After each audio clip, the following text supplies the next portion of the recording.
Preparedness is the base of all things that we do.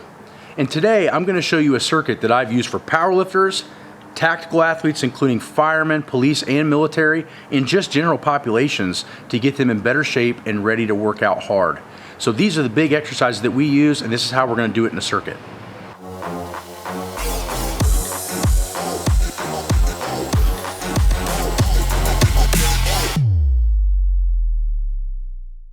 So if you don't know what we're getting ready to do, which is sled dragging, go watch our video on sled drags on the YouTube channel. But here, what we're gonna do is we're gonna show you how we use it as a circuit.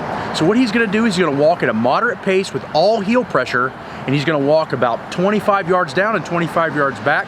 He's gonna try to use mostly glutes. So even when you do these circuits, you still wanna focus on weak points. So what we're gonna do is we're gonna focus on glutes when we drag the sled instead of being on our toes and using quads. There you go.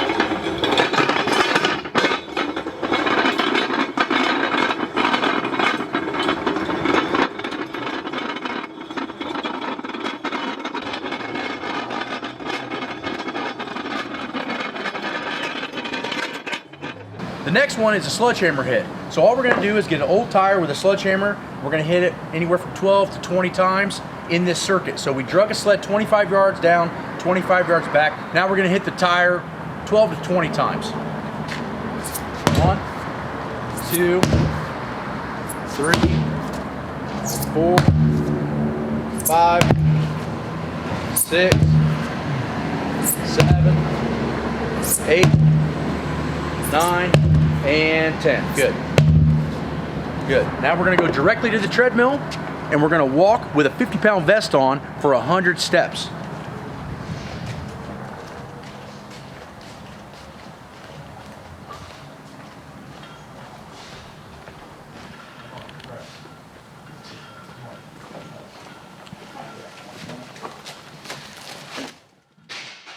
So we're going to use a turned off treadmill, and he's going to have to turn the motor, 50 pounds vest on. This is really good for indoors if you're in the winter, military guys to get in really good shape in a controlled environment, older people so they don't have to worry about falling instead of being out on the street with a sled. This is a great way to get in super good shape, and what I use probably 50 to 60% of the time because it's shitty weather in Ohio 50-60% of the time.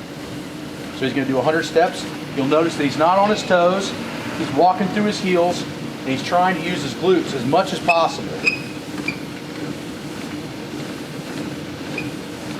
Some treadmills are easier than others. This one's not that easy. So 100 steps on this with a 50-pound vest, even for being in decent shape, is still going to get you a little bit of wind. We also like to use this for fire departments and military because they have to carry gear into fires and into battle. So this 50 pounds is really about equated to what fireman's going to carry into a fire or a bad situation, and it's going to be about 50 to 60% of what a soldier's going to carry in battle.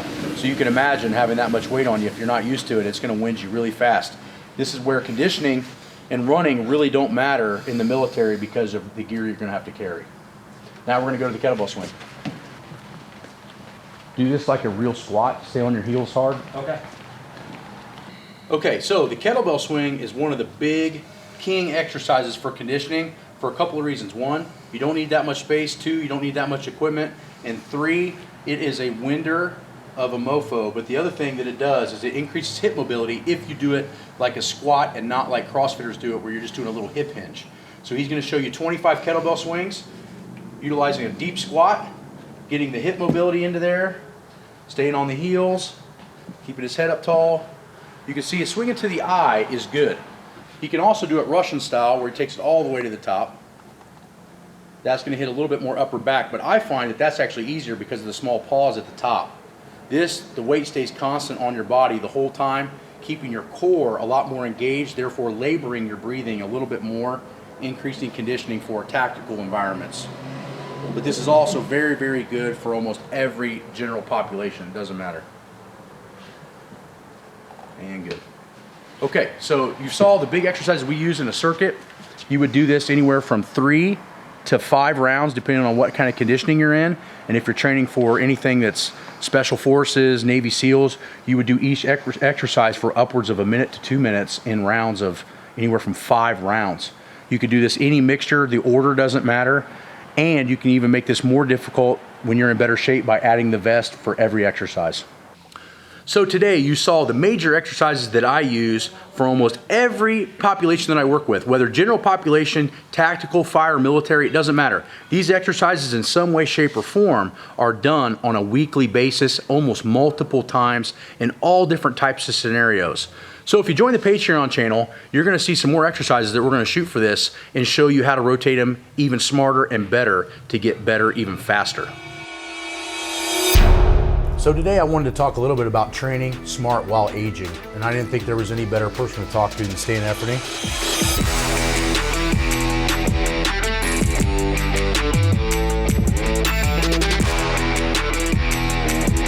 But when I train, I feel neurologically fatigued when I'm done with the workout, but if I had to, I could do that workout the next day.